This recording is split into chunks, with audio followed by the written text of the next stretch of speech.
The fireplace, they added a gas valve to it, but they put the valve inside the fireplace. That needs to be mounted on the exterior of the fireplace. And then the chimney hasn't been used in a very long time, so there's a lot of dust, debris built up on there, so it needs to be cleaned before you use it.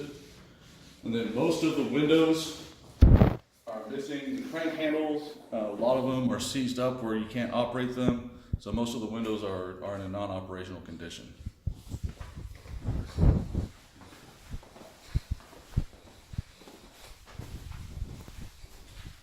Here in the kitchen, you have some moisture damage from where there's a prior leak in here. There's no water on right now, so we can't test for current leaks, but that'll all be covered under the pest clearance one as well.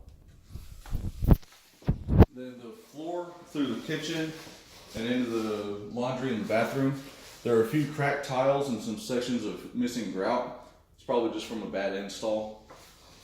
Not any major cracks, but definitely something just to keep in mind.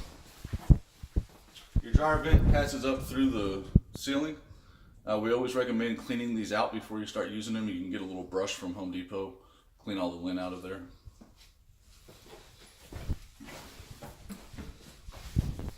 You can see where they've tried to tape over some spots on the drain, and there's a little bit of evidence from a leak down here. So definitely need to get, once you get water turned on, get all that checked.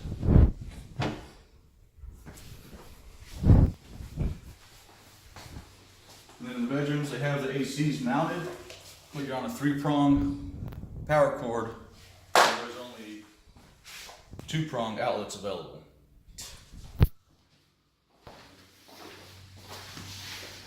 A lot of the doors are starting to rub and the corners are on the sides. You can adjust the hinges, or if the hinges won't adjust, you can just take some sandpaper, file down the corners and get it to shut easier for you. The hall bathroom, the light switch is out, so no lights coming on.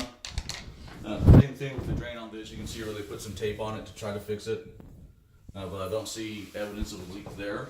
But the toilet's loose at the floor, so that needs to be tightened up.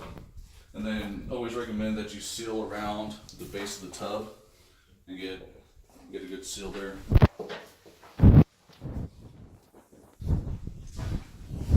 Then up in the attic, your attic hatch is right here. The insulation, they did add some insulation up to about 12 inches, but a lot of it's been compacted down from doing work up there. And there's a lot of evidence of rodent activity, so you want to check with the pest company on that about getting treatment.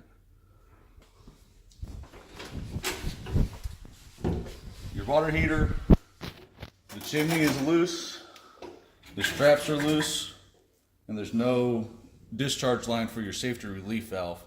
That's required to be down to within 6 inches of the floor, but we always recommend routing them to the outside of the house.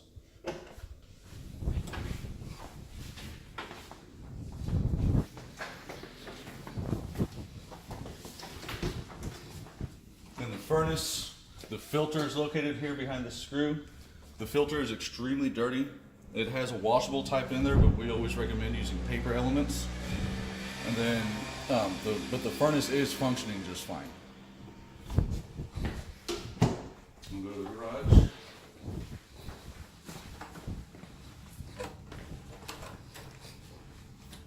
So your self-closing hinges need to be tightened up so that the door will actually close and latch on its own. That's a requirement for fire barrier. Then up in the corner here, you have a gap in the firewall, so you need to have that patched and retaped. And then you can see here where they ran the gas line through the old ash door to go into the fireplace. Not the best way to do it, but it does work. Then you have a lot of electrical out here where they just tied wires together. They're not inside junction boxes. And the same thing with the power strip there. So all that needs to be mounted inside of junction boxes, and we never recommend the use of extension cords for permanent install. And then there's currently no power to your outlet for the garage door opener, so I'm unable to test the function of that one. And that covers most all the major items. Like I said, there'll be some other maintenance items in the report, but that should do it. Thank you.